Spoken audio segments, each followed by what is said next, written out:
BMS এর ক্ষেত্রে ধরে নাও যে জেনারেলের ক্ষেত্রে সেই কাট অফটা অলমোস্ট 570 টু 580 বা ম্যাক্সিমাম 590 যেতে পারে, কারণ এবছর কিন্তু বিএমএস এর 3 দিন বিএমএস চাইতে বাড়ছে। এমবিবিএস এর পর অনেক স্টুডেন্ট আছে, ভালো মার্কসের স্টুডেন্ট, যারা বিডিএস এর দিকে না তাকিয়ে ডাইরেক্ট বিএমএস এ শিফট করছে।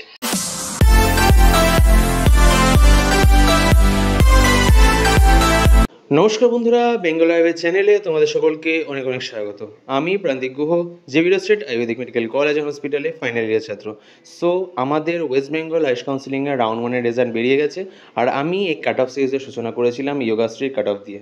ঠিক আছে, ওটা ছিল আয়ুষ কলেজগুলোর মধ্যে লোয়েস্ট কাট অফ। এবার আমরা সেকেন্ড ভিডিও বার করছি ওয়েস্ট বেঙ্গলে আয়ুষ কলেজগুলোর মধ্যে সবচেয়ে বেশি কাট অফ যেটা গিয়েছে, অর্থাৎ Xavier street ayurvedic medical college and হসপিটালে। এর কাট অফ এরকমই মোটামুটি প্রেডিক্টেড ছিল। আমি যদি তোমাকে আগের ভিডিওগুলো দেখাই যে আমি কি বলেছিলাম যে কত কাট অফ যেতে পারে। অনেকে বলেছিল 600 ক্রস করে যাবে, 605-10-এর কাছে চলে যাবে। আমি বলেছিলাম যা, যদি তোমাদের মনে হয় যে দাদা কিছু মিথ্যা কথা বলছে, প্রিভিয়াস ভিডিও গিয়ে দেখো আমি কি বলেছিলাম জেভিরয়ের কাট অফ কত যেতে পারে। আর তারপরে এই কাট অফের সিরিজটা দেখো যে কাট অফের স্লাইডে জেভিরয়ের অ্যাকচুয়ালি কত কাট অফ এসছে। ঠিক আছে, সবসময় শুধুমাত্র র্যাঙ্ক দেখে চলে না, যে আগের র্যাঙ্ক এটা ছিল তো এখন র্যাঙ্ক এটা হবে তো এই র্যাঙ্ক অনুযায়ী এই মার্কস হবে, সবসময় সেটা পসিবল না। স্টুডেন্টদের সাথে কথা বলতে হয়, ওদের মার্কস, ওদের মেন্টালিটি এগুলোও জানতে হয়। সেই রেসপেক্টে কাট অফ অ্যানালাইসিস করা বেটার, নাকি ওই স্ট্যাটিস্টিক্যাল যে না এই র্যাঙ্ক ছিল, এই র্যাঙ্কের বেসিসে এই মার্কস আসছে তো এই আর এই মার্কস থাকবে, সেটা সবসময় পসিবল হয় না। আমার বেলায় জেভিরয়ের র্যাঙ্ক ছিল আমার 59K, এবছরে সেটা হচ্ছে হলো এমবিবিএসের কাট অফের কাছে যাচ্ছে সেমি গভর্নমেন্টের ক্ষেত্রে। তো সবসময় সেটা পসিবল হয় না, তো সবসময় সেটা করা উচিত না। ঠিক আছে, তো তোমরা যদি মনে হয় যে দাদা কাট অফ কতটা অ্যাকুরেট না ভুল, তো পুরানো আমার যে ভিডিও আছে কাট অফ প্রেডিকশন করেছিলাম যে কোনটায় কত কাট অফ যেতে পারে, সেখানে সেই ভিডিওগুলো দেখে নাও।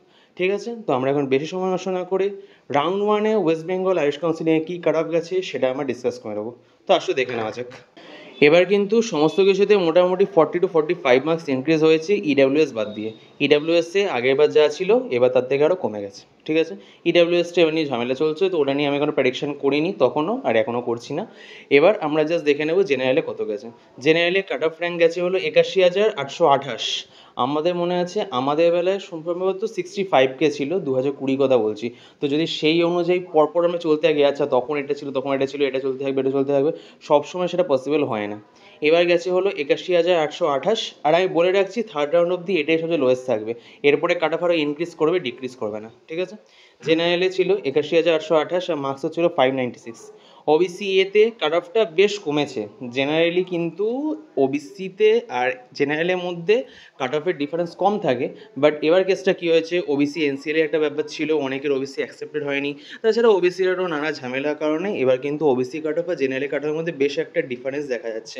ওবিসি এতে ডিফারেন্স হচ্ছে হলো 95,540 আর মার্কস হচ্ছিল 584। ওবিসি বিতে সেই কাট অফ র্যাঙ্ক হচ্ছে হলো 99,784 আর মার্কস হচ্ছে 581। অন্যান্য বার তাও কী হয় যে ওবিসি এ আর জেনারেলের মধ্যে ডিফারেন্স কম থাকে, বাট ওবিসি এ ওবিসির মধ্যে একটু ডিফারেন্স থাকে। এবার কেসটা উল্টো হয়ে গেছে, OBC A OBC B almost একই লাইনে চলে এসছে, খুব সামান্য ডিফারেন্স।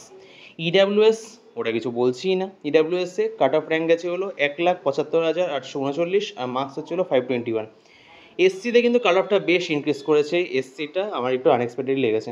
আগের বারের সেই একই ডিফারেন্স, আমি যেটা বলেছিলাম 40 to 45 মার্কস ইনক্রিজ হবে, আগের বার খুব সম্ভবত 435 to 440 ছিল, এবার সেটা ইনক্রিজ হয়েছে হলো 480 আর কাট অফ র্যাঙ্ক হচ্ছে হলো 2,37,855।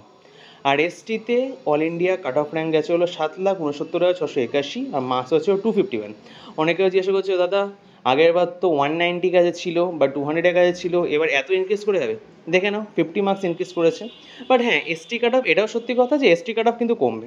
জেনারেল ওবিসি এই কাট অফগুলো ইনক্রিজ হলেও হতে পারে বা ম্যাক্সিমাম সিট নাও বাকি থাকতে পারে। ওবিসি ক্ষেত্রে আগের বছরগুলোতে দেখে এসেছি ওবিসি, ওবিসি বিতে আর ইডাব্লিউএসে যারা মোটামুটি সিট পেয়ে যায় তারা কিন্তু আর ছাড়তে চায় না। ঠিক আছে, তো সেকেন্ড রাউন্ডে খুব কম সিট বাকি থাকার প্রবাবিলিটি থাকছে, যদি থাকেও সেটা খুবই কম থাকবে। ঠিক আছে, এসসিতে হয়তো 3 থেকে 4টে থাকতে পারে, আর জেনারেলে কিন্তু মোটামুটি থাকে মোটামুটি 7-8টা জেনারেলি এত বছর ধরে দেখে আসছি থাকে, বাট এবার কিন্তু সেটা থাকতে পারে নাও থাকতে পারে, আর থাকলে সেটা কিন্তু কাট অফ ইনক্রিজ হওয়ার প্রবাবিলিটি আছে। বিকজ এমবিবিএসে যারা মোটামুটি একটু বুঝে গেছে যে না তাদের এবার কিছু কলেজ হওয়ার প্রবাবিলিটি নেই, তারা কিন্তু আস্তে আস্তে যে কোনো একটা কলেজ নেওয়ার জন্য তারা আয়ুষে শিফট করবে, আর আয়ুষে তারা কিন্তু জেবিরোটাকে ফার্স্ট চয়েসে রেখে তারা এই কলেজটা নেওয়ার চেষ্টা করবে।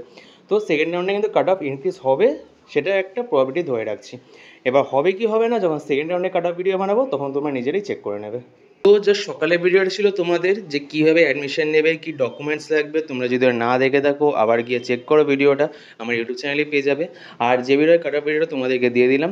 এবার আস্তে আস্তে বাকি যে বিএইচএমএস কলেজ আছে চারটে, সেই চারটে বিএইচএমএস কলেজের কাট অফ ভিডিও তোমাদের সামনে তুলে ধরবো, যাতে তোমাদের কম্পারেটিভ স্টাডি করতে সুবিধা হয় যে না এতটা কাট অফ গেছে, এইখানে এই মার্কসে হয়েছে, আমরা যদি আবার চেষ্টা করি তাহলে আমাদের কোন কলেজ হতে পারে, কোন কলেজে হওয়ার চান্স আছে, আর যদি কোনো কলেজ না হয় ইন দ্যাট কেস আমাদের কী করা উচিত বা অন্য কোনো অল ইন্ডিয়া কাউন্সিলিংয়ে যাওয়া উচিত কিনা, সেগুলো আস্তে আস্তে তোমরা কাট অফ ভিডিও দেখে মোটামুটি বুঝতে পারবে। ঠিক আছে, তো এটা ছিল জেবিরয়ের কাট অফ ভিডিও। যদি তোমাদের এমন হয়ে থাকে যে না তোমরা এমবিবিএস কাউন্সিলিংয়ে পার্টিসিপেট করেছিলে, এই কাউন্সিলিংয়ে পার্টিসিপেট করোনি, এটা ভেবে যে না এটা দরকার হবে না, পরে যদি মনে হয় যে না আমরা পার্টিসিপেট করবো, সেকেন্ড রাউন্ড থেকে পার্টিসিপেট করবো, একজন গাইড থাকলে ভালো।